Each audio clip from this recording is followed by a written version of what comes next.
کلما دخل علیہا زکریا المحراب وجد عندہا رزقا قال یا مریم انا لک ھذا قالت هو من عند اللہ ان اللہ یرزق من یشاء بغیر حساب ہنالک دعا زکریا ربہ قال رب هب لی من لدنک ذریۃ طیبہ انک سمیع الدعاء فنادته الملائکۃ وهو قائم یصلی فی المحراب ان اللہ یبشرک بیحییٰ مصدقا بکلمۃ من اللہ وسیدا وحصورا ونبیا من الصالحین قال رب انا یکون لی غلام وقد بلغنی الکبر وامرأتی عاقر قال کذالک اللہ یفعل ما یشاء صدق اللہ العظیم و صدق رسولہ النبی الکریم۔ درود پاک ذوق سے محبت سے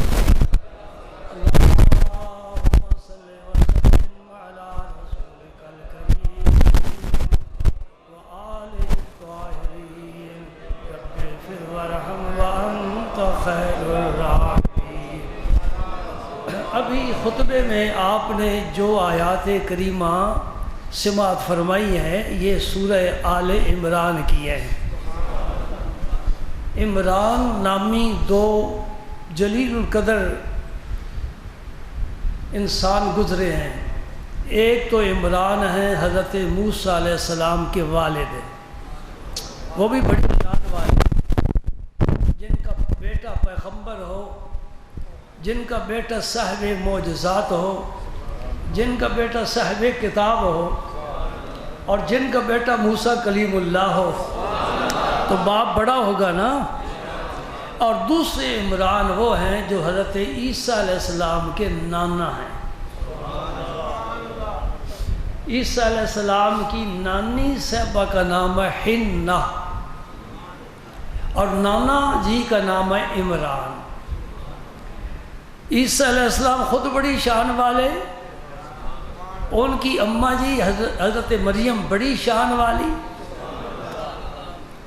یاد رکھنا پوری دنیا میں 5 عورتیں فضیلت والی ہیں، کوئی چھٹی عورت ان کا مقابلہ نہیں کر سکتی۔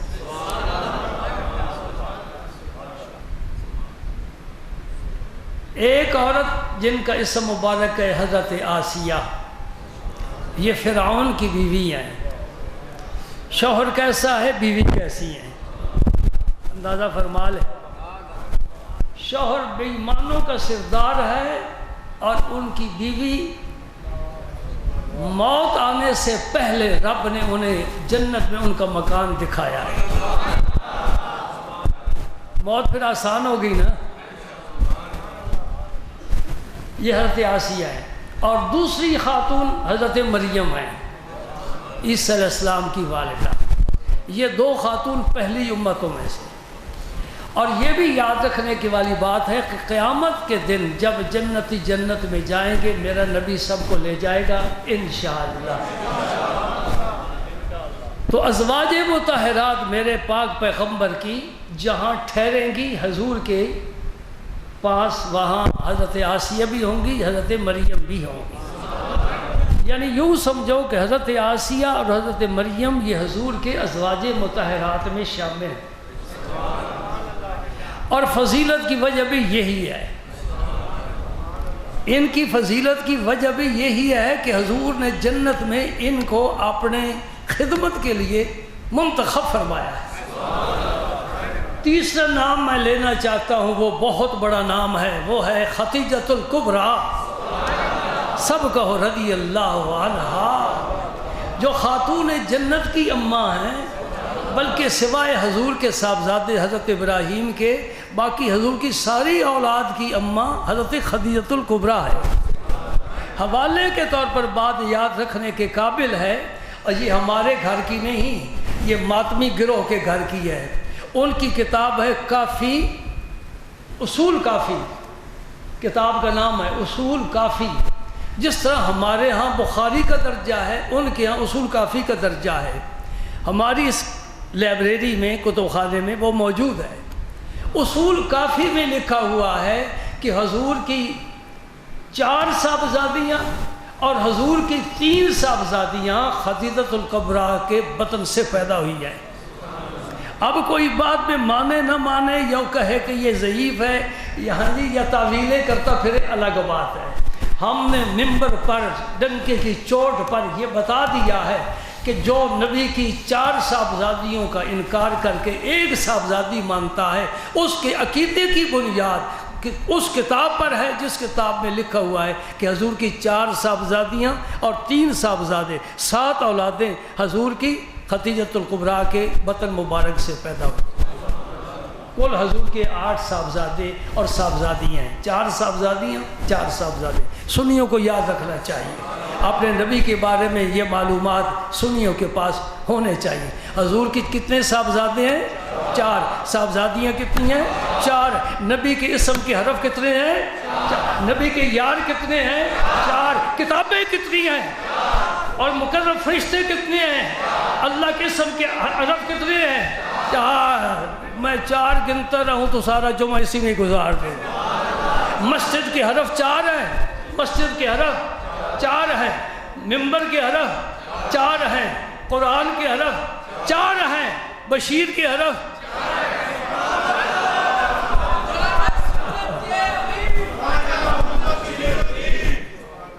ہم 4 یاروں کو دوست رکھنے والے ہیں، 4 یاروں کو۔ موضوع بڑا لمبا ہے اور ہے اس جمعے کا ہی، اگلا جمعہ تو انشاءاللہ شب برات ہوگی نا، میں جمعے ختم کرنا چاہتا ہوں۔ تو حضرت عمران کی بیوی نے نظر مانی، عمر مبارک 98 برس ہو گئی، بیٹا بیٹی نہیں ہے۔ صبر کا رب نے ان کے صبر کا ہمیں سبق دیا ہے کہ یہاں تک صبر کرنا چاہیے۔ 2 سال ہو گئے شادی کو، اولاد نہیں ہوئی تو رو رہا ہے۔ روتا کیوں ہے؟ اللہ کے خزانے بھرے ہوئے ہیں، تو اپنی رضا کو اس کی قضا کے ساتھ ملا دے۔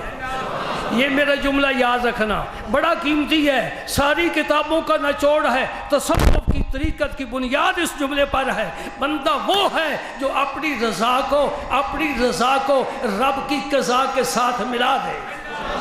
اللہ تیری قضا ہے تو میری رضا ہے۔ پھر دیکھ رب کس طرح فیصلے فرماتا ہے۔ اپنی ہر بات رب سے نہیں منوانی چاہیے۔ ہم بھی تو رب کی ساری باتیں نہیں نہ مانتے، کہ مانتے ہو؟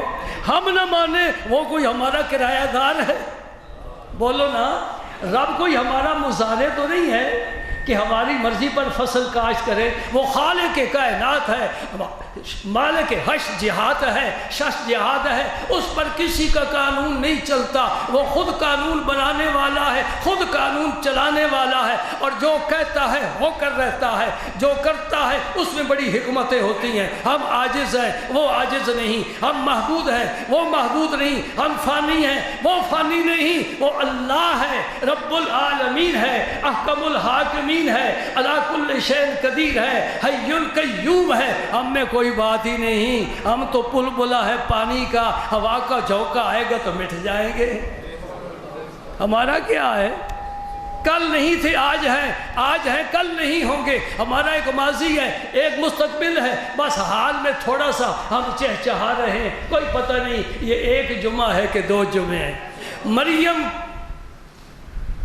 کو رب نے دنیا میں لانے کا ارادہ فرمایا کہ اس کی اماں دعائیں کر رہی ہے اور اس کے ابا کی عمر 120 سال ہو گئی، 120 سال تک کوئی بیٹا بیٹی نہیں۔ ہاں ہم راضی ہیں، دعا رضا کے خلاف نہیں۔ دعا تو بندے کی محتاجی ہے، اللہ کی جناب میں ہاتھ پھیلا کر جب عرض کرتا ہے، اللہ راضی ہوتا ہے کہ بندے نے میرا حق پہچانا، بندے نے میرے پہچانا، یہ اپنی محتاجی میرے سامنے پیش کی، مجھے قادر مطلق سمجھا، مجھے دعا سننے والا، دعا قبول کرنے والا جانا ہے۔ کافر کبھی دعا نہیں کرے گا، یہ دعا کرنا مومن کی شان ہے۔ سبحان اللہ، دعائیں تو ہوتی رہی نا۔ اب رب نے فیصلہ فرما دیا، جب پیٹ میں گرانی محسوس ہوئی نا تو بڑی خوشی ہوئی، شکریہ ادا کرتا ہوں ابھی شکریہ ادا کرتی ہوں۔ سنو قرآن پاک کیا کہتا ہے۔ قرآن کہتا ہے رب انی نذرت لک ما فی بطنی محررا، اے اللہ میرے پیٹ میں جو ہے نا، میں نے اس کو تیرے گھر کی خدمت کے لیے وقف کیا، اور کچھ نہ ہی تیرے پاس، نیت تو بنا لینا، نیت پر تو پیسہ نہیں نہ لگتا۔ یہی نہیں بیٹا ہو رہا، نیت کر لے، بیٹا ہوگا میں حافظ قرآن بناؤں گا۔ پیسہ نہیں ہے، نیت کر لے رب مجھے جب دے گا میں حج کروں گا، اور ارادہ کرنے میں تو کوئی خرچ نہیں نہ آتا۔ جی بات میری سمجھ رہے؟ یہ نیت اچھی، رب انی نذرت لک ما فی بطنی محررا فتقبل منی، اے اللہ تو قبول فرما لے۔ خیال یہ تھا کہ بیٹا ہوگا، اور بیت المقدس کی خدمت کے لیے مرد ہی چاہیے، وہاں عورتیں تو خدمت نہیں کر سکتی، لیکن رب اپنے فیصلے خود فرماتا ہے اور اپنی حکمتیں دکھاتا ہے۔ اِنَّكَ أَنْتَ السَّمِيعُ الْعَلِيمُ، دعاؤں کو سننے والا ہے، ہمارے ہر حال سے تو واقف ہے۔ فَلَمَّا وَضَعَتْهَا قَالَتْ رَبِّ إِنِّي وَضَعْتُهَا أُنْثَىٰ، جب بچہ پیدا ہوا تو بیٹی تھی، یا اللہ یہ تو بیٹی ہے، میں نے سوچا تھا بیٹا ہوگا میں گھر کی خدمت کے لیے وقف کروں۔ دیکھا سبحان اللہ، اللہ پاک کیا فرماتے ہیں وَاللَّهُ أَعْلَمُ بِمَا وَعَدَتْ، یہ نہیں کہ اللہ کو پتہ نہیں، اللہ کو بھی پتہ ہے کہ کیا دینا ہے، بیٹی دے دی ہے۔ پھر کیا فرمایا سنو، بڑی پیاری بات ہے، وَلَيْسَ الذَّكَرُ كَالْأُنثَىٰ، رب فرماتا ہے یہ بیٹی ہے، بیٹے کیا مرد کیا اس کا مقابلہ نہیں کر سکیں گے۔ مرد کی اپنی شان ہے، اس میں کوئی شک نہیں، لیکن بعض عورتیں ایسی رب نے پیدا فرمائی کہ بڑے بڑے مرد ان کے سامنے سر جھکاتے ہیں۔ ان میں عائشہ صدیقہ ہیں، کسی صحابی کو مسئلہ پوچھنا ہوتا، قرآن پاک کی آیت کی تفسیر سمجھنا ہوتی تو فرماتے عائشہ صدیقہ کہ حجرے پر جاؤ، دروازے پر جاؤ، مسئلہ پوچھ کر آؤ۔ یہ وہ خاتون ہے، مرد مقابلہ نہیں کر سکتے، فاطمۃ الزہرا کا مقابلہ نہیں کر سکتے، رابعہ بصری کا مقابلہ نہیں کر سکتے۔ یہ وہ عورتیں ہیں کہ مرد ان کے سامنے کچھ بھی نہیں، اور ہم تو نہ عورتوں میں ہیں نہ مردوں میں ہیں۔ کوئی مردوں والا کام کر کے دکھائے تو صحیح، اور کوئی دکھاؤ مردوں والا کام کر کے۔ جنہوں نے کام کیے ہیں ان کا ذکر رب قرآن میں فرماتا ہے۔ تاریخ مخنث لوگوں کو یاد نہیں رکھتی، جن کا خدمت ہے، جن کا قوم پر احسان ہے، جن کے کارنامے ہیں، تاریخ ان کے نام بڑے موٹے حرفوں سے لکھتی ہے۔ پاکستانی قوم کبھی قائد اعظم کو، علامہ اقبال کو نہیں بھول سکتی، کوئی کام کیا ہے نا،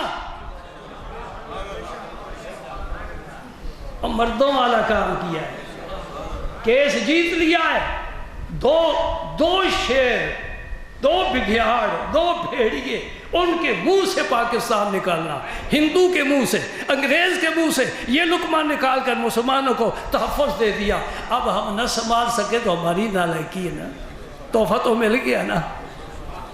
سبحان اللہ، رب فرماتا لیس الذکر کالانثیٰ، نہ فکر کی کوئی بات نہیں، تو میری قدرتیں دیکھ۔ سبحان اللہ، رب نے فرمایا مرد اس کا مقابلہ نہیں کریں گے۔ ہنا نے نام رکھ دیا، انی سمیتھا مریم، میں نے اس کا نام مریم رکھا۔ ماں کو کبھی حق پہنچتا ہے نام رکھنے کا۔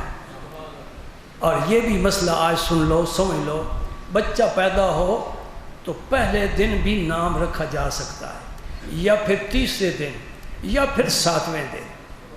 اگر پہلا دن بھی گزر گیا، تیسرا گزر گیا، تو پھر 7ویں دن نام رکھا جائے، سر کی بال تراشے جائیں۔ یہ الگ مسئلہ ہے، کسی نے پوچھنا ہوا تو پوچھ لے گا، ضرورت بھی تو کیا ہے نا۔ سبحان اللہ، نام رکھا مریم، یہ عربی کا زبان کا لفظ نہیں ہے، یہ بنی اسرائیل کی زبان کا لفظ ہے۔ مریم کا کیا معنی ہے؟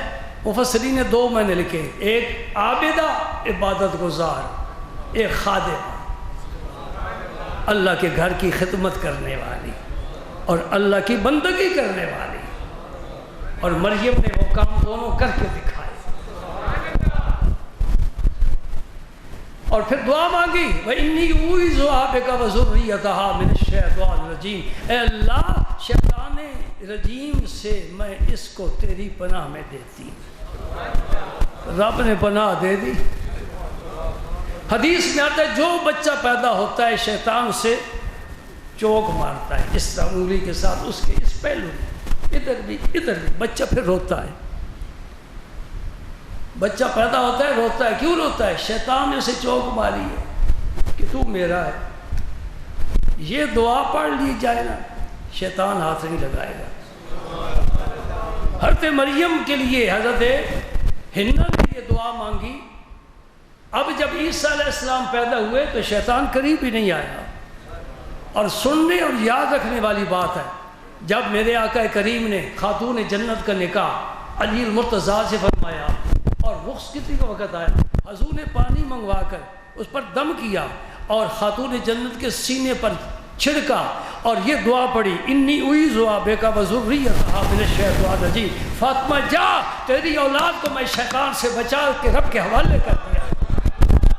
قیامت تک فاطمہ کی اولاد پر شیطان حملہ نہیں کر سکتا۔ اس لیے حسن پیدا ہوئے شیطان قریب نہیں آیا، حسین پیدا ہوئے شیطان قریب نہیں آیا۔ حنا کی دعا زیادہ قبول ہوتی ہے کہ نبیوں کے سردار کی دعا زیادہ قبول ہوتی ہے۔ حنا کی دعا قبول ہوئی، عیسیٰ کو شیطان نے ہاتھ نہیں لگایا، اور سید المرسلین نے دعا فرمائی تو خاتون جنت کی اولاد بھی شیطان کے شر سے محفوظ رہی ہے۔ اور ہر باپ کا یہ فرض بنتا ہے جب بیٹی کو رخصت کرنے لگے یہ دعا پڑھ کے رخصت کرے، اللہ تعالیٰ انشاءاللہ برکت فرمائے گا۔ انی اعیذھا بک وذریتھا من الشیطان الرجیم فتقبلھا ربھا بقبول حسن، رب نے بڑے اچھے طریقے سے مریم کو قبول فرما لیا۔ عمل تو وہ ہے جو قبول ہو جائے۔ اور یہ یاد رکھو، خطرے والی بات بتاتا ہوں، ہر عمل میں شیطان تھوڑی سی چٹکی اپنی ڈال دیتا ہے۔ نمازی نماز پڑھ رہا ہے، اسے پتہ نہیں کون سا مجھ سے قصور ہو رہا ہے، شیطان نے چٹکی ڈال دی تاکہ اس کی نماز قبول نہ ہو۔ بڑی حاجم ہے، بڑی تلاوت کرنے والی ہے، بڑی نمازیں پڑھنے والی ہے، اور سر پر دوپٹہ باریک لیا ہوا ہے کہ بال نظر آتے ہیں، نماز ہوتی ہی نہیں۔ شیطان نے چٹکی ڈال دی نا، موٹا دوپٹہ، بھئی گرمی ہے کیا کروں، نہیں برداشت ہوتا، باریک دوپٹہ پہن لیا، ناخنوں پر پالش لگی ہوئی ہے، نماز کی عادت ہے، شیطان نے چٹکی ڈال دی، وضو کرے گی، وضو نہیں ہوگا، کیونکہ یہ ناخن کا اپنا اس پالش کا اپنا وجود ہے، جب تک وہ ہے ناخن پانی سے تر نہیں ہوگا، ناخن خشک رہ جائے تو وضو نہیں ہوگا۔ چٹکی ڈالی نہ ڈالی۔ اور مرد بڑے بڑے باریک کپڑے پہنتے جن سے جسم نظر آتا ہے، ان کی بھی نماز نہیں ہوتی۔ بلکہ یہ شیطان اپنا کام ضرور کرتا ہے، کوئی پیر ہو، مولوی ہو، فقیر ہو، درویش ہو، کوئی جیسا بھی ہو، باقی بازار والے تو ویسے ہی اس کی اپنی ٹیم کے لوگ ہیں نا، معاف رکھنا، معاف رکھنا۔ یہ میں نے کیوں کہا ہے؟ حضور نے فرمایا بہترین جگہ مسجد ہے، بدترین جگہ بازار ہے، اور اس بازار میں جانا ہو اس کی نحوست سے بچنے کے لیے کلمات ہیں، وہ پڑھ کر جانا چاہیے تاکہ اس نحوست سے انسان بچ جائے۔ قبول فرمایا رب نے، وَأَنبَتَهَا نَبَاتًا حَسَنًا، اچھے طریقے سے پروان چڑھایا۔ کیا مطلب ہے؟ 29 خادم یا مجاور یا زاہد یا عابد بیت المقدس میں رہتے تھے، ان میں ایک حضرت زکریا علیہ السلام تھے۔ زکریا علیہ السلام حضرت مریم کے خالو لگتے ہیں رشتے میں، سمجھے، اور پیغمبر بھی ہیں، اور ان کی بھی اولاد کوئی نہیں۔ اب مریم جب آ گئی بیت المقدس میں، پیدا ہونے کے ساتھ ہی حوالے کر دیا رب کے گھر کے، رب نے قبول فرما لیا۔ اب سب کی خواہش ہے کہ اس کی کفالت ہم کریں، یہ سعادت مجھے حاصل ہو کہ میں اس کی کفالت کروں۔ حضرت زکریا زیادہ حقدار ہے کہ ان کا رشتہ بھی ہے، لیکن باقی ضد کرتے ہیں نہیں جی قرآن اندازی ہونی چاہیے۔ یہ قرآن اندازی سنت طریقہ ہے، کیسے قرآن اندازی کریں؟ جس طرح وزارت مذہبی امور حاجیوں کی قرآن اندازی کرتی ہے پتہ ہے آپ کو؟ قرآن میں نام آتا ہے، چٹھی نہیں آتی، وہ کدھر گیا قرآن؟ حضور بھی قرآن اندازی فرماتے تھے۔ قرآن اندازی کی صورت یہ ہے کہ سب اپنی اپنی کلمیں بہتے پانی میں ڈالو، جس کا قلم اوپر کی طرف چلے، پانی تو سب کو بہا کر لے جاتا ہے نا، جس کا قلم اوپر کو چلے وہ مریم کی کفالت کرے۔ 29 قلم ندی میں ڈالے گئے، ان میں ایک قلم زکریا علیہ السلام کا، سب قلم نیچے بہ گئے، زکریا علیہ السلام کا قلم اوپر چلا گیا۔ فکفلھا زکریا، اس لیے آپ نے فرمایا کہ زکریا علیہ السلام نے کفالت فرمائی حضرت مریم کی۔ لیکن میں نے کسی کتاب میں نہیں پڑھا کہ اس بچی کو دودھ بھی پلایا گیا ہے، حالانکہ 2 سال دودھ پینے کی مدت ہے۔ شیر خوار بچہ ہو بچی ہو، اسے وہ غذا تو ہم نہیں نہ دے سکتے جو بڑے کی غذا ہے، دودھ ہی غذا ہے۔ کوئی روایت میں نے نہیں پڑھی۔ پھر کیسے ہوا؟ میں نے اس آیت سے سمجھا ہے، وَأَنبَتَهَا نَبَاتًا حَسَنًا، رب نے کہا بس یہ دنیا والا معاملہ نہیں ہے، یہ میرا اپنا معاملہ ہے، میں اس بچی کو پروان چڑھاؤں گا۔ دودھ پلاؤ یا دودھ کے بغیر ہی کا اپنی قدرت کا کام کر کے دکھاؤ۔ دودھ کے بغیر بھی تو رب پروان چڑھا سکتا ہے نا۔ فَأَنبَتَهَا نَبَاتًا حَسَنًا، زکریا علیہ السلام نے مسجد میں ایک چھوٹا سا کیبن بنا دیا، اس میں حضرت مریم کو رکھا، اس کو لگا دیا تالا، وقت پر کھولتے اور انہیں جو غذا پہنچا سکتے تھے وہ پہنچاتے۔ لیکن یہ عجیب بات ہے، قرآن پاک بیان کر رہا ہے، کلما دخل علیہا زکریا المحراب وجد عندہا رزقا۔ حضرت کلما کا معنی ہے، یہ کہ طالب علم جانتے ہیں، جب بھی، ایک دفعہ نہیں، کلما جب بھی، جتنی دفعہ، جتنے دن میں جتنی دفعہ زکریا علیہ السلام نے مریم کا حجرہ کھولا، تالا کھولا، وجد عندہا رزقا، تو ان کے پاس رزق پہلے ہی موجود تھا۔ مفسرین لکھتے ہیں وہ رزق کیا تھا؟ وہ فرماتے ہیں پھل تھا، پھل فروٹ، اور وہ بھی غیر موسم کا، کیونکہ موسمی پھل تو ہر ایک کھلا سکتا ہے، مزہ تو تب ہے کہ غیر موسمی پھل کھلائے۔ آج کوئی کنوں کا تحفہ آپ کو دے تو آپ بڑے خوش ہوں گے نا، کیونکہ موسم نہیں کنوں کا، مالٹے کا موسم ختم ہو چکا ہے، اب تو کولڈ سٹوروں میں بھی نہیں ملتا نا۔ جب بھی جاتے زکریا علیہ السلام تو ان کے پاس رزق پاتے، تو حضرت مریم سے پوچھا، حضرت زکریا علیہ السلام نے کیا پوچھا؟ انا لاکے ھذا، لاکے کا معنی تیرے لیے، یہ نہیں پوچھا کہ یہ کہاں سے آیا، فرمایا تیرے لیے یہ کہاں سے آیا۔ وہ معصوم بچی بول کر جواب دے رہی ہے، وہ من عند اللہ، زکریا کوئی آنے والا آیا نہیں، کوئی دینے والا دے سکتا نہیں، یہ میرا اللہ ہے مجھے دے رہا ہے۔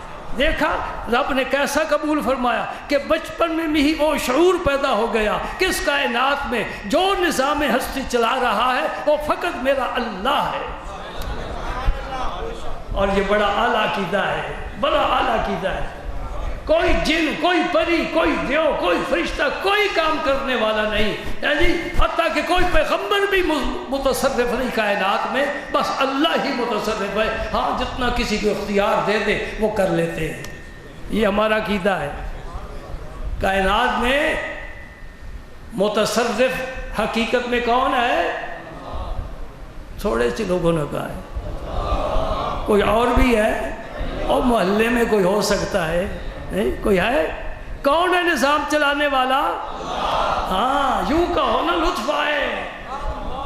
تمہیں بعض علماء نے نشانہ بنایا ہوا ہے کہ یہ رب کو پہچانتے ہی نہیں، اس لیے میں آپ سے پوچھ رہا ہوں، سورج کون چڑھاتا ہے؟ اللہ۔ چاند کس کے حکم سے چڑھتا ہے؟ ہوائیں کون چلاتا ہے؟ بارش کون برساتا ہے؟ رزق کون دیتا ہے؟ اولاد کون دیتا ہے؟ صحت کون دیتا ہے؟ یہی تو توحید کا عقیدہ ہے۔ پھر تمہیں مشرک کون کہتا ہے؟ بے ایمان ہے وہ شخص جو کلمہ پڑھنے والے کو مشرک ہے، وہ مشرک نہیں، وہ بے ایمان ہے انسان۔ یہ عقیدہ ہے توحید کا۔ رب نہ چاہے یہ ہوائیں نہیں چل سکتی، بادل آئیں بارش نہیں سکتے، سورج نکلے روشنی نہیں پھیلا سکتا۔ یہ سارا نظام ہستی کون چلا رہا ہے؟ کوئی شریک ہے؟ کوئی شریک ہے؟ لا شریک ہے، وحدہ ہے، احد ہے، صمد ہے، لم یلد ہے، لم یولد ہے۔ یہی عقیدہ ہے نا؟ الحمدللہ الحمدللہ۔ کلما دخل علیہا زکریا المحراب وجد عندہا رزقا قال یا مریم انا لک ھذا قالت هو من عند اللہ ان اللہ یرزق من یشاء بغیر حساب۔ میرا رب جس سے چاہتا ہے بغیر حساب کے رزق دیتا ہے۔ عقیدہ ہونا چاہیے، عقیدہ ہونا چاہیے۔ کتنی مخلوق ہے صبح و شام کھانے والی، پورا دن کھانے والی، اور رات تو ہوتی کہیں نہیں، روشنی جاتی ہے، ادھر جا رہی ہے، ادھر آ رہی ہے، سورج کے ساتھ ساتھ دن چلتا پھرتا ہے۔ ایسا ہی ہے نا؟ کتنی مخلوق ہے سمندروں میں، ہواؤں میں، فضاؤں میں، خشکی پر، جنگلوں میں۔ انسان کتنے ہیں، حیوان کتنے ہیں، سب کو روزی دینے والا ایک ہے جو چیونٹی کو دیتا ہے، ہاتھی کو بھی دیتا ہے۔ کوئی ہاتھی بھوکا نہیں مرتا، کوئی ہاتھی، کوئی شتر مرغ، کوئی سی مرغ بھوکا نہیں مرتا۔ میں نے پڑھا ہے کہ سی مرغ 40 ہاتھی صبح کھاتا ہے، 40 ہاتھی شام کو کھاتا ہے۔ ایک سی مرغ کی 80 ہاتھی خوراک ہے دن کی، اور ایک تو ہے بھی نہیں، کتنے ہیں؟ رب دے رہا ہے، دیتا ہے۔ اور گجرات والوں دیتا ہے نا؟ تمہیں نہیں دیتا، تم نے خود ہی کمانا ہے، تمہیں نہیں دیتا، تم نے خود ہی کمانا ہے۔ اور اتنے روزی کے پیچھے نہ لگ جاؤ، اور روزی دینے والے کے پیچھے لگو۔ عقل کی بات کرو، روزی کے پیچھے نہ لگو، روزی دینے والے کے پیچھے لگو۔ مجھے رب محمد کی قسم ہے، گھر بیٹھے تجھے پلائے گا۔ یہ فقیر آپ کے سامنے بیٹھا ہے، زندگی بھر رزق کو تلاش نہیں کیا، رزق نے مجھے ہی تلاش کیا ہے۔ جہاں بھی میں ہوں رزق میرا وہاں پہنچا ہے، اور پہنچ رہا ہے۔ پہنچتا ہے کہ نہیں پہنچتا؟ میں آج حاجی صاحب سے خوشطبی صبح کر رہا تھا۔ میں نے کہا حاجی صاحب یہ مسجد کا کارپٹ دیکھو، مسجد کا ممبر دیکھو جی، یہ کتنا ہے؟ تقریباً 3 لاکھ کا ہے۔ 2 چیزیں ملائی جائے نا، کم از کم 3 لاکھ، ہو سکتا ہے زیادہ قیمت ہو۔ میں نے کہا یہ ایک دن کا کھیل ہے، یہ ایک دن کا کھیل ہے، میرے رب کا فضل ہے نا، رب کا فضل ہے، اس کا شکر ادا کرتے ہیں۔ اس میں کسی کا میرا کسی کا کوئی کمال نہیں، یہ رب کا اپنا کرم ہے۔ سبحان اللہ سبحان اللہ۔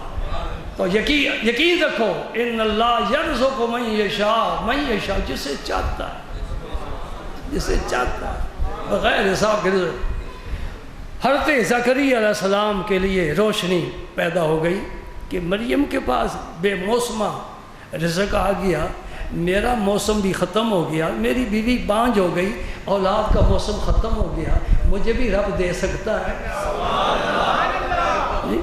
وہیں کھڑے ہو کر حضرت مریم کے پاس ہاتھ اٹھا دیے۔ رب کیا فرماتا ہے جی؟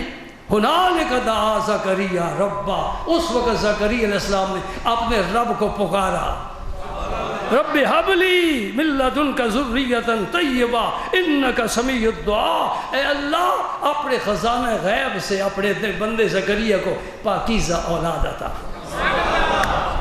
یہ بے موسمہ پھل ہے، وہ بھی بے موسمہ پھل ہے، اسے دے رہا ہے، زکریا کو بھی عطا فرما دے۔ ایک مسئلہ یہاں سمجھ کے جا، مریم کے پاس کیوں دعا مانگی؟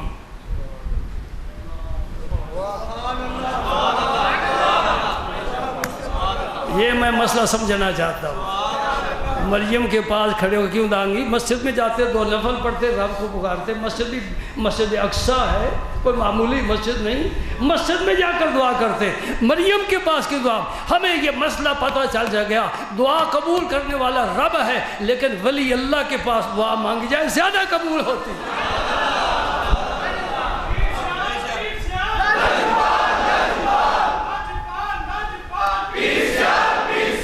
حضرت مریم ولیہ ہے، ولی اللہ ہے، ولیہ ہیں، پیغمبر کی ماں ہیں، بننے والی ہیں، ان کے پاس کھڑے ہو کر دعا مانگی۔ میں سمجھ گیا مسئلہ کہ زندہ ولی ہو یا مزار والا ہو، اس کے پاس دعا مانگو گے زیادہ قبول ہوگی۔ یہ ہم اپنی طرف سے تو بات نہیں نہ کر رہے، قرآن کہہ رہا ہے نا۔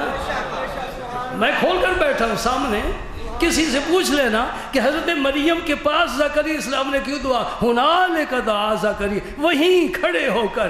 ہنالک لفظ نہ ہوتا تو مولوی کو گنجائش مل جاتی، نہیں جا کر مسجد میں نفل پڑھے تھے تو پھر دعا مانگی تھی۔ ہنالک کہتے نا جی مولوی جی نہیں، آگے پیچھے نہیں گئے، وہیں کھڑے ہو کر دعا مانگی۔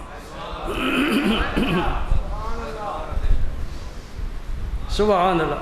فنادتہ الملائکہ، اللہ کے فرشتے نے پکارا، دعا ختم ہوئی، رب نے فرشتے کو کہا بشارت سنا دو۔ رحم کی گھڑی ہے۔ یہاں بھی ایک نقلہ بتانا چاہتا ہوں، ملائکہ جمع ہے اور پکارنے والا صرف جبریل امین ہے، تو ایک کے لیے جمع کا صیغہ نہیں استعمال ہوتا۔ فنادتہ الملائکہ وہو قائم یصلی فی المحراب، وہ نماز پڑھ رہے تھے اپنی جگہ پر، اس وقت فرشتے نے پکارا۔ کس نے؟ جبریل امین نے۔ یہ ایک ہے، صیغہ جمع کا ہے۔ جب رب ادب کرنے کا طریقہ ہمیں بتا رہا ہے نا، فنادتہ الملائکہ، تو نے کہا، تم نے کہا، آپ نے کہا، لفظ ہے نا، اسی ایک ہستی کو تو بھی کہہ سکتے ہو، تم بھی کہہ سکتے ہو، آپ بھی کہہ سکتے ہو۔ یہاں آپ کا لفظ نہیں استعمال ہوتا، بزرگوں کے یہاں استعمال ہوتا ہے، یہ ادب کا لفظ ہے۔ آپ نے فرمایا، میرے ابا جی نے فرمایا۔ دوستو یہ لفظ استعمال کیا کرو، یہ پڑے پڑے زنگ آلود ہو جائیں گے تو ختم ہو جائیں گے، ان کو استعمال کیا کرو۔ میرے والد نے کہا نہیں، اور میرے والد صاحب نے فرمایا، ادب کے ساتھ میرے استاد صاحب نے فرمایا۔ سبحان اللہ۔ فرشتے نے کیا کہا؟ ان اللہ یبشرک بیحییٰ، رب نے پہلے ہی بیٹے کا نام بتا دیا۔ اس سے ہمیں پتہ چل گیا کہ بیٹا پیدا ہونے والا ہو تو پہلے بھی نام رکھا جا سکتا ہے، ضروری نہیں کہ بیٹا پیدا ہو تو بعد میں رکھا۔ کیا بشارت دی؟ یحییٰ۔ قرآن پاک میں دوسری جگہ ارشاد فرمایا کہ اے زکریا، آج دن تک یہ نام کسی کا نہیں رکھا گیا، اولاد آدم میں سے یہ نام کسی کا نہیں رکھا گیا، فقط تیرے فرزند کے لیے ہم نے محفوظ رکھا۔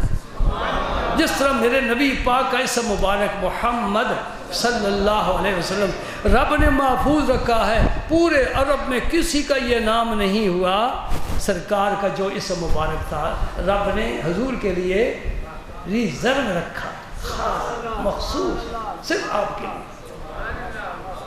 سبحان اللہ۔ پھر رب نے فرمایا مصدقم بکلمات من اللہ، اللہ کی طرف سے ایک کلمہ ہے، اس کی تصدیق کرنے والا ہوگا تیرا بیٹا۔ یحییٰ علیہ السلام اور حضرت عیسیٰ علیہ السلام خالہ زاد بھائی ہیں۔ عیسیٰ علیہ السلام عمر میں چھوٹے ہیں، یحییٰ علیہ السلام بڑے ہیں، تو فرمایا یحییٰ پیدا ہوگا زکریا کا فرزند، اور وہ عیسیٰ علیہ السلام کی تصدیق کرے گا کہ واقعی یہ خدا کا نبی ہے۔ یہ غیب کی خبر رب نے اپنے پیغمبر کو عطا فرما دی۔ وَسَيِّدًا، یہ سردار ہوگا تیرا فرزند، سید کا معنی سب اس کی پیروی کریں گے، متبع ہوں گے۔ اور آخری وصف کیا ہے؟ وَحَسُورًا، حسور اسے کہتے ہیں جس کے دل میں عورت کی طرف کوئی رغبت پیدا ہی نہ ہو۔ اور یہ بہت مشکل کام ہے، میلان جنسی ہر آدمی کی فطرت میں ہے، اور اسی وجہ سے حضرت یحییٰ علیہ السلام نے زندگی بھر شادی ہی نہیں کی۔ پیغمبروں میں سے یہ ایک پیغمبر ایسے بھی ہے جنہوں نے، تو یہ بھی مسئلہ سن لے ہو، شادی نکاح، النکاح من سنتی سب کو یاد ہے جی، اور اس کے بعد نکاح کی جو مشکلات ہیں وہ کسی کو نہیں پتہ ہوتا۔ نکاح کرنے کے بعد پھر کیا مشکلات آتی ہیں۔ آدمی کنویں میں ایک دفعہ چھلانگ تو لگا جاتا ہے نا، لیکن 100 لگائے چھلانگے تو باہر نہیں نکل سکتا۔ یہ سمجھنا چاہیے کسی عالم سے، نکاح کرنا بعض حالات میں واجب ہے، سنت نہیں ہے۔ سنت ہے عام حالات کے مطابق، اور بعض حالات میں نکاح کرنا مکروہ ہے اور ناجائز ہے۔ برکیف جوان کبھی یہ مسئلہ نہیں سنے گا، وہ کہے گا بس سنت ہے ٹھیک ہے، میں نے اور کوئی سنت پر عمل کروں نہ کروں، اس پر ضرور عمل کروں گا۔ ایک دفعہ کر گیا نا تو پھر میری بات یاد رکھو، علی المرتضیٰ نے فرمایا کہ نکاح کے ساتھ کچھ لوازمات ہیں۔ وہ کیا لوازمات ہیں؟ فرماتے ہیں کہ لزوم و مہر، لزوم و مہر یعنی جب نکاح کیے تو مہر واجب ہو گیا۔ اب لڑکی والوں کی مرضی ہے، وہ 50,000 رکھتے ہیں، لاکھ رکھتے ہیں زیادہ، یا کم و بیش، یا زیور وغیرہ، یا کوئی مکان، کوئی پلاٹ، جو بھی شرط رکھ لیں انہیں حق پہنچتا ہے۔ دولہا صاحب تو اب آمادہ ہیں، کہتے ہیں جو بھی مانگے میں دینے کے لیے تیار ہوں، میرا دین ایمان بچ جائے، سب کچھ داؤ پر لگانے کے لیے تیار ہوں۔ تو فرماتے علی المرتضیٰ پہلی خرابی نکاح کی کیا ہے؟ لزوم و مہر، اور پھر فرماتے لذت و شہر، 1 مہینہ ہی خوش باش رہے گا جی، اس کے بعد پھر اس کا حال وہ پہلا نہیں رہے گا، کچھ نہ کچھ حالات بدلنے شروع ہو جائیں گے۔ دوسری بات یہ ہے۔ تیسری بات کیا ہے؟ فرماتے ہیں کہ کسر و ظہر، پھر پیٹھ میں درد شروع ہو جائیں گے۔ یہ حضرت علی المرتضیٰ فرما رہے ہیں، میں تو ترجمہ کر رہا ہوں نا۔ یہ تیسری خرابی ہے نکاح کی، کسر و ظہر، اور چوتھی خرابی کہ غموم و دہر، پھر ساری زندگی پریشانی ہی پریشانی ہے جی۔ فرمایا حسوراً، یحییٰ کے دل میں کبھی عورت کا خیال آئے گا ہی نہیں۔ ایک حوالہ میں آپ کو اپنا پیش کرنا چاہتا ہوں۔ حضور خواجہ شمس العارفین پیر سیال اعلی حضرت رضی اللہ تعالیٰ عنہ کے ملفوظات کی ایک کتاب ہے، اس کا نام ہے مرآت العاشقین۔ وہ کتاب اصل میں فارسی میں ہے، میرے چچا زاد بھائی تھے، انہوں نے اس کا اردو میں ترجمہ کیا ہے، چھپ گئی ہے، عام مارکیٹ میں ملتی ہے۔ مرآت العاشقین، مرآت کہتے ہیں آئینے کو۔ انہوں نے مجھے کہا تھا کہ میں ترجمہ کرنا چاہتا ہوں، اس کا نام کوئی تجویز کرو۔ میں نے اس کا ترجمہ، نام کا ترجمہ کیا آئینہ عشاق۔ یہ لفظ بلفظ ترجمہ ہے، مرآت کا ترجمہ آئینہ اور عاشقین کا ترجمہ عشاق، آئینہ عشاق، یعنی عاشقوں کو اس میں اپنی شکل و صورت نظر آئے گی، لیکن انہوں نے وہی نام ہی رکھنا مناسب سمجھا، مرآت العاشقین کے نام سے وہ کتاب مارکیٹ میں مل جاتی ہے، فارسی میں ہے۔ اب فارسی مشکل ملے گی، البتہ میرے پاس اصل فارسی موجود ہے، جس کو چھپے ہوئے کم از کم بھی 1 صدی ہو چکی ہے، پرانی کتاب ہے۔ اس میں اعلیٰ حضرت نے اپنے ایک مرید اور خلیفے کے بارے میں اپنا تأثر لکھوایا ہے۔ وہ کیا ہے؟ یہ جو مولوی صاحب بیٹھے نا، مولوی صاحب، یہ حاجی حرمین شریفین بھی ہیں، میں اس کا ترجمہ پیش کر رہا ہوں۔ حاجی حرمین شریف بھی ہے، حافظ قرآن بھی ہے، عالم دین بھی ہے، اور آخری بات آپ نے فرمائی کہ ابھی تک عمر مبارک آپ کی 60-70 سال کے قریب ہو چکی تھی۔ وہ مولوی صاحب کی عمر بتا رہا ہوں۔ حضرت خواجہ شمس العارفین نے فرمایا ابھی تک ان کے دل میں عورتوں کی محبت نہیں پیدا ہوئی۔ بہت بڑی پیر کی نظر اپنے مرید کے دل پر ہے۔ اب تک ان کے دل میں عورتوں کی محبت پیدا نہیں ہوئی۔ مجھ سے پوچھو وہ مولوی صاحب کون ہیں؟ جن کا میں پوتا ہوں۔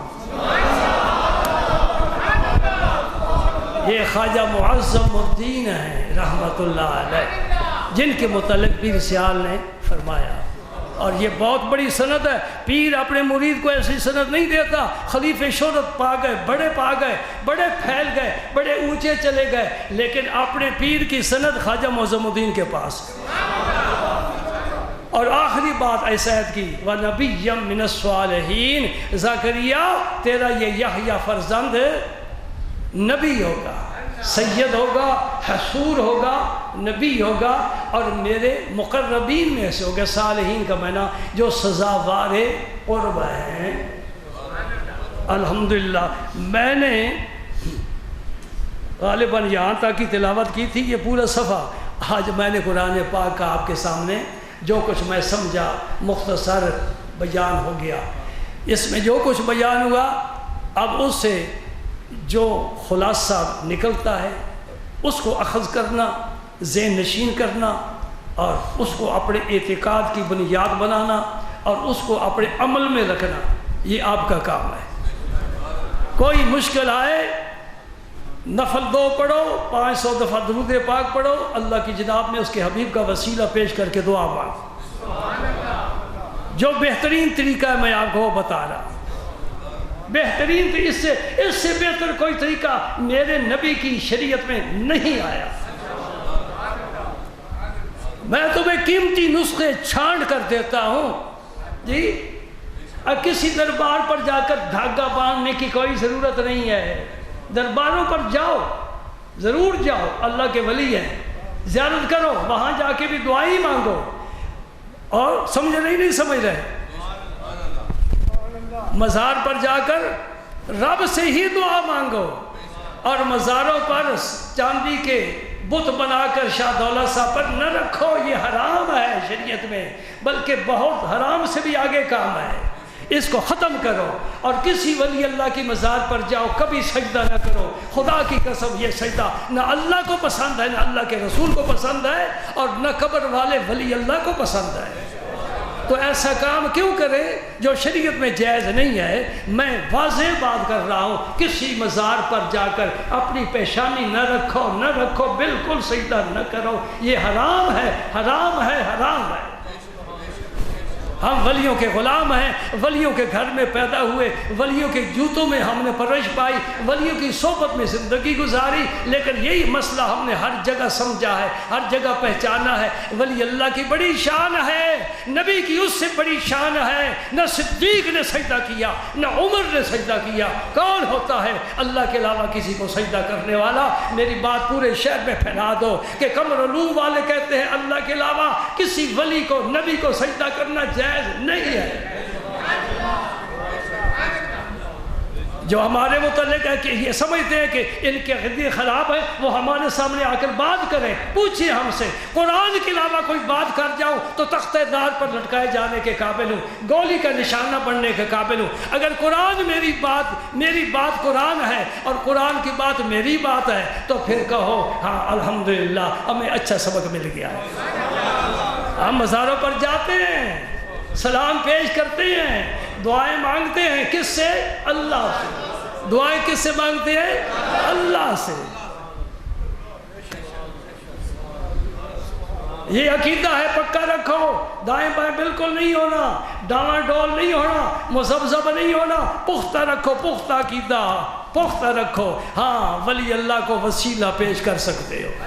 اے اللہ میں تیرے نیک بندے کے پاس آیا ہوں، اس کی جناب میں تیری جناب میں ہاتھ اٹھا رہا ہوں، اس کے طفیل میرا یہ کام کر دے، میری مشکل آسان کر دے۔ مشکل آسان اللہ ہی کرے گا۔ یہ ہم پر بہتان ہے۔ انگلینڈ میں ایک کہنے لگا مجھے، پیر کہتے ہیں، پیروں کو آ کر کوئی عورت لے آتی ہے نا مرغ، کہتے ہیں لے پیرا ککڑ لے تے پتر دے، ککڑ لے تے پتر دے۔ میں کہ میں بھی پیروں کے خاندان میں سے ہوں، آج تک مجھے کسی نہیں کہا، اور پیروں کے پاس بیٹھتے ہیں، کبھی کسی مرید کی زبان سے یہ کلمہ سنا نہیں. یہ ان لوگوں نے من گھڑت باتیں بتائی، من گھڑت باتیں بنا کر انہوں نے پتہ نہیں کتنے لوگوں کو گمراہ کیا ہے. اللہ ان ظالموں کے شر سے بچائے جو ولیوں کے پیچھے ہاتھ دھو کر لگے ہوئے. میں اٹھتے اٹھتے ایک بات کہہ کر جانا چاہتا ہوں.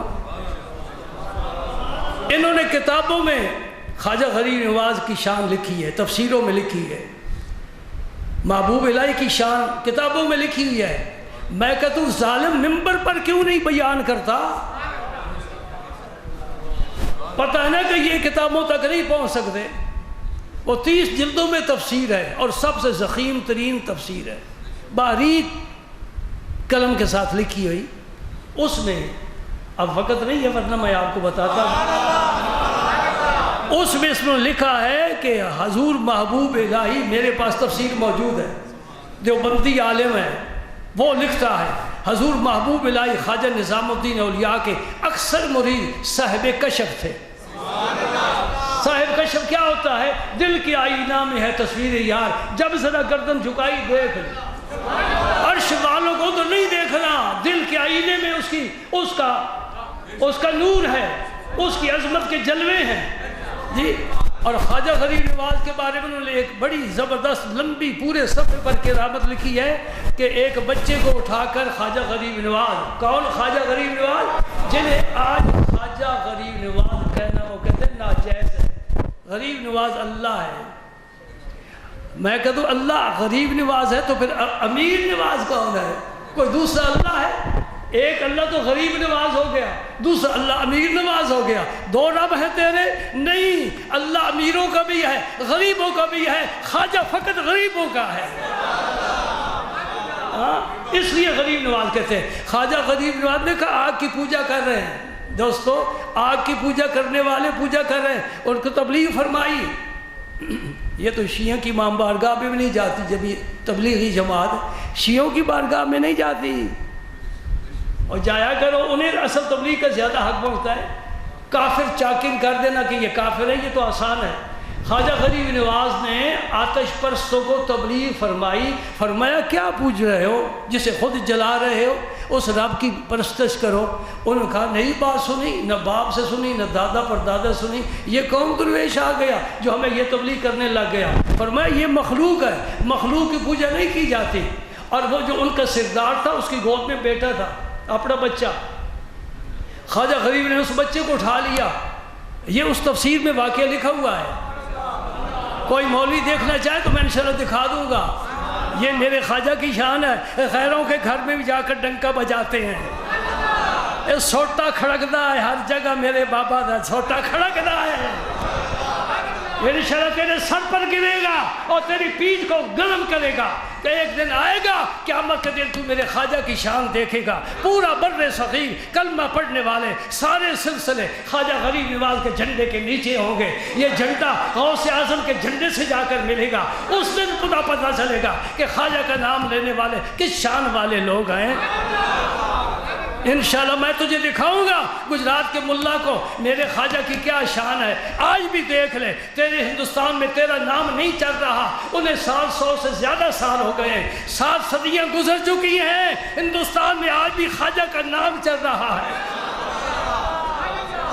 یہ نام میں نہیں چلاتا، تو نہیں چلاتا، میرا رب چلاتا ہے. فاذکرونی اذکرکم. خواجہ نے ان کا ذکر کیا ہے اپنے رب کا. رب نے کیا قیامت تک اب میں تیرا ذکر لوگوں سے کراتا رہوں گا. اس سردار کا بچہ اٹھا لیا خواجہ غریب نواز نے. آگے سناؤں؟ سنو گے؟ مان جاؤ گے؟ خواجہ غریب نواز چلتے چلتے آگ میں داخل ہو گئے.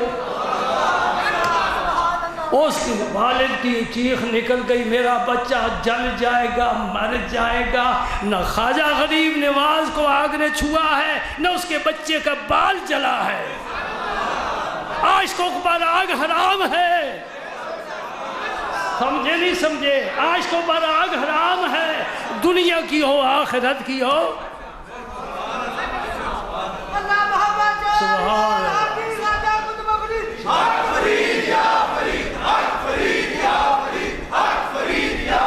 ہاں میرے دوست، میرا سبق یاد رکھ لے. اور پھر کیا ہوا؟ کب کافی دیر گزر گئی، سب دیکھ رہے ہیں، شعلے دائیں بائیں آگے پیچھے اٹھ رہے ہیں، یہ ایک نووارد درویش کھڑا ہے بچے کو لے کر صحیح سلامت۔ جب باہر نکلے، ہاں اس کو تبلیغ کہتے ہیں۔ اے خوش آمد کر کے، من کر کے کسی نے کہنا کہ آؤ دین کی باتیں سنو، اس کو تبلیغ کہتے ہیں۔ جتنا مجمع تھا، خواجہ غریب نواز باز نکلے، فرماتے ہیں پڑھ لا الہ الا اللہ محمد رسول اللہ، یہ میرے رب کی شان ہے، میرے نبی کے دین کی صداقت ہے۔ آگ گلزار اگر ابراہیم پر ہو سکتی ہے، اس امت کے ولی پر بھی ہو سکتی ہے۔ سارا مجمع کلمہ پڑھ گیا، آگ بجھا دی گئی اور ہمیشہ کے لیے آتش کدہ ٹھنڈا ہو گیا۔ تو بھی کوئی ایک آتش کدہ ٹھنڈا کر کے مجھے دکھا جی۔ یہ اس تفسیر مواہب الرحمن، اس تفسیر کا نام ہے، اس میں یہ واقعہ لکھا ہوا ہے۔ ان کے گھر سے میں تحفہ لے کر آپ کے پاس پیش کر رہا ہوں۔ تو میرا سوال تو یہ ہے کہ تو کلمہ تو خواجہ غریب نواز کا دیا ہوا پڑھتا ہے، بابا فرید کا دیا ہوا پڑھتا ہے، تو نے کسی مدرسے کا نام بھی جامعہ فریدیہ لکھا ہے، جامعہ معینیہ رکھا ہے؟ نہیں، تو معلوم ہوا تیری فیکٹری الگ ہے، یہ 2 نمبر مال بنا رہی ہے۔ جہاں یہ نام ہوں گے 1 نمبر، جہاں بابا غریب نواز کا نام ہوگا 1 نمبر، جہاں خواجہ کا نام ہوگا 1 نمبر، جہاں معین الدین اجمیری کے خلفاء کے نام ہوں گے 1 نمبر مال، 1 نمبر عقیدہ، 1 نمبر عمل۔ ہاں بس یہ یاد رکھو، یہ پرانا ہمارا طریقہ چلا رہا ہے۔ اچھا، بوڑھے بھی بیٹھے ہو، جوان بھی بیٹھے ہو، آج سے 30 سال پہلے تمہارے گجرات میں کوئی رفع یدین کرنے والا تھا؟ کوئی نہیں تھا جی؟ کوئی کہنے والا تھا کہ 11ویں حرام ہے؟ معلوم ہوا کہ وہ طریقہ صحیح تھا، اب نیا طریقہ آ گیا، یہ بدعت ہے۔ میں تمہیں اپنی بات بتاؤں، میں سکول پڑھتا تھا، اس وقت جو سکول میں اسمبلی میں نعت پڑھی جاتی تھی، 1 کلاس سے لے کر 8ویں کلاس تک، مڈل سکول تھا نا ہمارا، 8 سال ہم ایک ہی نعت پڑھتے رہے۔ نعت کیا ہے؟ تو ٹیچر بھی تھے نا، کوئی مخالف نہیں تھا۔ محبت غیر سے تیری چرا لو یا رسول اللہ، مجھے اپنا ہی دیوانہ بنا لو یا رسول اللہ، لگا تکیہ گناہوں کا، پڑا دن رات سوتا ہوں، مجھے خواب غفلت سے جگا لو یا رسول اللہ، یا رسول اللہ، یا رسول اللہ۔ پورے سکول میں جتنے ماسٹر تھے، ایک ماسٹر بھی ایسا نہیں کہا کہ وہ کہے یا رسول اللہ کہنا ناجائز۔ بڑی پیٹی پکی بات میں تمہارے حوالے کر رہا ہوں۔ آج کوئی سکول نہیں، کوئی کالج نہیں، کوئی یونیورسٹی نہیں جس میں آدھے سے زیادہ ٹیچر ہیں جو کہتے ہیں کہ یا رسول اللہ کہنا ناجائز۔ اب میں سوچتا ہوں کہ میرے بچپن میں جو میرے والدین نے مجھے دین دیا ہے وہ صحیح ہے کہ آج کے ملا کا دین صحیح ہے؟ وہ صحیح ہے نا؟ تو پھر اس پر پکے رہو۔ کوئی فتوے لگاتا ہے، لگاتا رہے، تیرا کام ہے فتوے لگانا، ہمارا کام ہے رسول اللہ کو پکارنا۔ ہم یا رسول اللہ کے نعرے لگائیں گے اور ضرور لگائیں گے، اور دونوں ہاتھ اٹھا کر لگائیں گے اور اونچے بلند ہو کر لگائیں گے، یا رسول اللہ، یا رسول اللہ، یا رسول اللہ، یا حبیب اللہ، یا رسول اللہ، یا رسول اللہ، یا رسول اللہ، یا رسول اللہ، یا رسول اللہ۔ توحید اپنے مقام پر، رسالت اپنے مقام پر، نبی کی عظمت، نبی کی عزت، نبی کی عظمت، اس کا یقین کرنے سے توحید میں فرق نہیں آتا۔ توحید رب کی الگ ہے، نبی کی رسالت الگ ہے۔ اگر ایسا ہوتا کہ ملانے سے شرک ہوتا تو کلمہ صرف لا الہ الا اللہ ہوتا، کبھی محمد رسول کلمے میں شامل نہ ہوتا۔ اور یہ اسی کتاب میں لکھا ہوا ہے، تفسیر مواہب الرحمن ہے، جو دیوبندی عالم ہے وہ کہتا ہے کہ صرف لا الہ پڑھنے سے مسلمان نہیں ہوتا جب تک محمد الرسول اللہ نہ پڑھے صلی اللہ علیہ وسلم۔ تو سمجھ آ گئی کہ لا الہ توحید ہے۔ توحید مکمل کب ہوتی ہے؟ جب رسالت شامل ہوتی ہے، اب توحید مکمل ہوتی ہے۔ ہاں وقت ہو گیا، علامہ اقبال کے کہ مصرع سنو تو پھر نماز پڑھتے ہیں. وہ کہتے ہیں لا الہ تیغ است، تیغ تلوار کو کہتے ہیں. لا الہ تیغ است دم او عبدہ، محمد رسول اللہ کی جگہ عبدہ. لا الہ تیغ است دم او عبدہ. دم کا معنی کیا ہے؟ اس کی دھار، تلوار کی دھار. معنی یہ ہوا کہ لا الہ تلوار ہے، محمد رسول اللہ اس کی دھار ہے، اور کاٹتی دھار ہے. دھار نہ ہو تو تلوار بیکار ہے. نہیں سمجھے؟ لا الہ تیغ است دم او عبدہ. لا الہ تلوار ہے، محمد عربی اس کی دھار ہے. اور دھار کے سامنے یہ گردن نہیں رکھنا چاہتے، یہ عاشقوں کا کام ہے. ہاں تیرا ہاتھ سلامت رہے، تیرا خنجر سلامت رہے، کہ تو گردن آزما، تو میری گردن پر اپنا وار کر، یہ حاضر ہے. تیرا خنجر سلامت رہے، تیرا ہاتھ سلامت رہے. اگر میری گردن تیری پسند میں آ جائے، تیرے شکار میں آ جائے، تیرے وار میں آ جائے، تو میری خوش قسمتی ہے. چلو سنتیں پڑھ لو.